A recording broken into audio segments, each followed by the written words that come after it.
Exaltación de la Cruz, ciudad cabecera Capilla del Señor, a 80 kilómetros de nuestra ciudad de Buenos Aires. La naturaleza, los caminos ondulados para hacer bicicleteadas, para hacer caminatas. Tenés un excelente arroyo, el arroyo de la Cruz, que bordea el pueblo cabecera Capilla del Señor, como vos decías.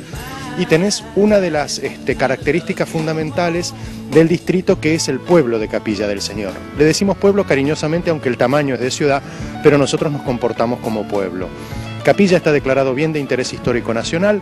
Esto quiere decir que es un poblado en el cual se preserva fundamentalmente lo que es el patrimonio arquitectónico, y paralelo a eso hay todo un trabajo también de concientización de la población respecto de sus tradiciones y de su identidad. Aparte tenemos cerca de 7.000 habitantes acá en Capilla y alrededor de 24.000 en el partido, ¿no? Sí, exactamente, eso habla, somos un partido muy pequeño y de ahí, un poco estas costumbres pueblerinas. Ahora estamos llegando al horario de la siesta en este momento y el pueblo se va calmando, la siesta es religiosa. Por supuesto que durante la mañana tenemos toda la actividad comercial, la tarde ya se proyecta para disfrutar ya sea la pileta municipal, el camping municipal, sino dar una caminata por el pueblo, y ya para la noche recorrer los distintos lugares que ofrece Exaltación de la Cruz. Roberto, en otra entrega vas a comentar un poquito de la iglesia, vas a contar un poquito de los monumentos y de las fachadas, por favor. ¿Cómo no? Con mucho gusto. En la parroquia de Exaltación de la Cruz, que como particularidad tiene que nació primero la parroquia y el pueblo nació alrededor de esta iglesia, ¿es así? Bueno, sí, el origen de Capilla del Señor está precisamente en el oratorio, que posteriormente da origen al pueblo y también al distrito de Exaltación de la Cruz.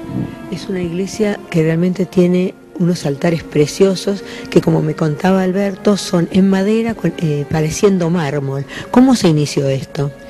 Bueno, nosotros estamos aquí en el templo de la parroquia, que tiene su origen en 1866 y que vino a sustituir a los dos oratorios anteriores, uno de ellos que se puede visualizar todavía, que fue pintado por García del Molino en su paso aquí durante el siglo XIX, y que nos remite a aquellos primeros tiempos, ¿no es cierto? Este templo, entre las singularidades que tiene, una es el magnífico trabajo artesanal de sus altares laterales y de su retablo central, que corresponde a la madera imitando al mármol, y que, indudablemente, junto con la imaginería, son grandes valores que atesora nuestro querido templo de Capilla del Señor. Y como particularidad mayor, tenemos dos astillas de la Cruz de Cristo. Alberto, cuéntenos cómo llegaron acá. Bueno, tenemos, sí, no es común en las iglesias, pero en aquellas que están bajo la advocación de la Santa Cruz es posible encontrarlas. En Capilla del Señor tenemos el privilegio de tener estas astillas, las reliquias de la Santa Cruz, que llegaron a nuestro templo allá por el siglo XIX, exactamente en 1892, y que hoy están presentes en uno de los altares laterales, el que corresponde al altar del Calvario, y que además está presente también en todas las celebraciones que están asociadas a la cruz, como por ejemplo el Viernes Santo, cuando a las 3 de la tarde se realiza la veneración de las reliquias. Alberto, tenemos una riquísima historia en esta parroquia. ¿Qué le parece si después retomamos este tema y nosotros seguimos con Argentina Interesante? En Capilla del Señor ingresamos al Museo del Periodista con una singular historia. Alfredo nos la va a relatar. ¿Cómo estás, Alfredo? Muy bien. La existencia de este museo se debe a que acá en Capilla del Señor, en el año 1871, nace lo que sería el primer periódico de la provincia de Buenos Aires. El director de este periódico fue Manuel Cruz, que, dicho sea de paso, era también director de una escuela de primeras letras que existía en ese momento en el pueblo. Volviendo a lo del periódico, fue muy importante en su época, no solo por el hecho de haber sido el primero, sino por el contenido que tenía.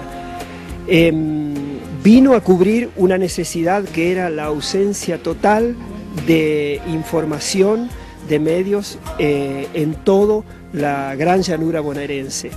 Alfredo, relatame un poquito una máquina en particular que vemos.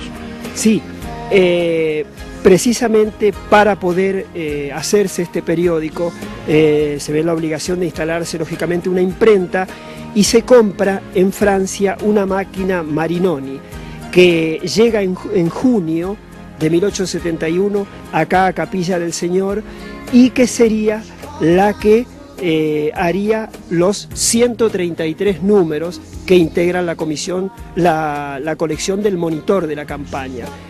Alfredo, gracias. A ustedes. Continuamos en Argentina Interesante.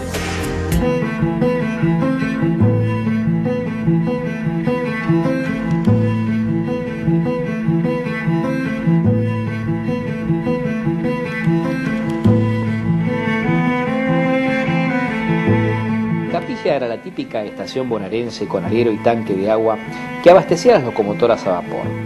Data del año 1886. El 4 de febrero de ese año, don Federico Lacroce obtiene la concesión de este ramal para construir el tranvía rural y el 4 de abril de 1888 inaugura sus servicios siendo Máximo Paz gobernador de la provincia de Buenos Aires. Parte de su recorrido debía ser hecha con caballos que arrastraban los vagones. Aquí tiene su sede la agrupación Scout Tomás Alguero y la asociación colombófila La Capillense. Frente a la estación se ubica el antiguo galpón de acopie que en breve alojará al Museo de la Colonización, la Producción y las Costumbres. A 20 kilómetros de Capilla del Señor, un muy buen camino de tierra, llegamos a una auténtica pulpería. La pulpera Elsa nos recibe y nos va a contar un poco esta historia. ¿Qué tal, Elsa? ¿Cómo está usted? Bien, usted. Coméntenos un poco esta historia que tiene 100 años, ¿no? 100 años desde que vino mi abuela, pero ya tenía sus 100 años más. Y Elsa, ¿cómo es esto de esta reja que separa esta historia? ¿Por qué se ponía esto? Y antes las pulperías eran todas con rejas, porque se tendía solamente Zárate, que son los lugares, y bueno, Capilla del Señor. Y en tantos años, algún entrevero, algún paisano, alguna cuchillada, ¿sí? Sí, hay de eso muchas historias, de la época de mi abuelo. ¿Ahora son más moderados los paisanos? Moderados, sí. ¿Anécdota solamente? Anécdota nada más. Sí, eso de cuando éramos chicas nosotros, y bueno, en la época de años atrás, porque mi abuelo vino en 1905, ahí sí, había ya como un barrio, ahora no ha quedado nada de eso, porque antes había el barrio de los negros, que le decían, de los esclavos. ¿Y Elsa, quiénes son los parroquianos que vienen acá a tomarse su copita, a tomarse su toda cerveza? Toda la gente del lugar, toda la gente del lugar. Bueno, Elsa, gracias por esta nota, gracias por conservar tanto tiempo este lugar, que es muy lindo realmente, algo muy autóctono. Gracias, Elsa. Bueno, muchísimas gracias por haber venido a visitarnos. Continuamos en Argentina Interesante. ¿Qué promueve en este momento Capilla y sus alrededores para el turismo? Exaltación de la Cruz, para ser más generosos, si te parece, y todas las localidades, Capilla, Robles, Cardales y los pequeños poblados también, ofrecemos en primer lugar gente, conocer gente abierta, simpática, nos gusta recibir visitas, nos gusta vestirnos de fiesta para recibirlos, y después la naturaleza del campo, la llanura pampeana tiene una expresión muy sublime en Exaltación de la Cruz, el pueblo histórico, nuestra naturaleza, nuestro clima y, insisto, sobre todo nuestra gente. Roberto, gracias a vos y a toda tu gente. No, gracias a ustedes por venir a difundir estos pequeños polos en los cuales estamos tratando de difundir, así que gracias a Argentina Interesante. Gracias. Final para esta semana de Argentina Interesante por Canal 7 de Buenos Aires.